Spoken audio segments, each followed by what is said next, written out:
കൂട്ടുകാരെ, ഇന്ന് നമുക്ക് എറണാകുളത്തേക്ക് ഒരു യാത്ര പോയാലോ? എറണാകുളത്തെ മഴക്കാല കാഴ്ചകൾ നമുക്കൊന്ന് നേരിൽ കാണാം. ഇതാണ് വരാപ്പുഴ പാലം. ഒരു കാലത്ത് കേരളത്തിലെ ഏറ്റവും വലിയ പാലം ഇതായിരുന്നു കേട്ടോ. ഇപ്പോൾ ആ സ്ഥാനം എറണാകുളം ജില്ലയിൽ തന്നെ കുണ്ടന്നൂർ പാലം കരസ്ഥമാക്കി. ഇനി നമ്മൾ ഈ കാണുന്നത് ഏലൂർ.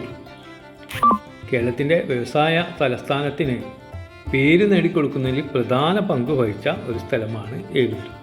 ധാരാളം വ്യവസായങ്ങൾ ഇവിടെയുണ്ട്.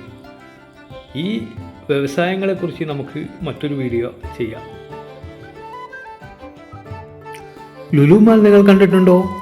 നമ്മുടെ സംസ്ഥാനത്തെ പ്രധാന വാണിജ്യ കേന്ദ്രങ്ങളിൽ ഒന്നായ ലുലു മാളാണ് ഈ കാണുന്നത്. ഇതാണ് നമ്മുടെ മുഖ്യൻ പറഞ്ഞ ഒരു നിലയിൽ വാട്ടർ മെട്രോ, അതിനു മുകളിലൂടെ റോഡ്, അതിനു മുകളിലൂടെ മെട്രോ റെയിൽ. ഹായ്, കാണാൻ എന്തൊരു ചന്തം! ഇതാണ് എറണാകുളത്ത് മഴ പെയ്താൽ എറണാകുളത്തിൻ്റെ അവസ്ഥ. ഇനി വേനലൊന്ന് കടുത്താലോ? കുടിവെള്ളത്തിന് വേണ്ടി നട്ടോട്ടമോടുന്ന ടാങ്കർ ലോറികളായിരിക്കും റോഡ് നിറയെ. ഈ കാഴ്ചയും നമ്മൾക്ക് എറണാകുളത്ത് കാണാൻ കഴിയുന്നതാണ്. 44 നദികളും വർഷത്തിൽ 1/3 ഭാഗം കാലാവർഷവും അറബിക്കടലും ചേർന്ന് കിടക്കുന്ന നമ്മുടെ സംസ്ഥാനത്തിൻ്റെ ദുരവസ്ഥ ഇതാണ്.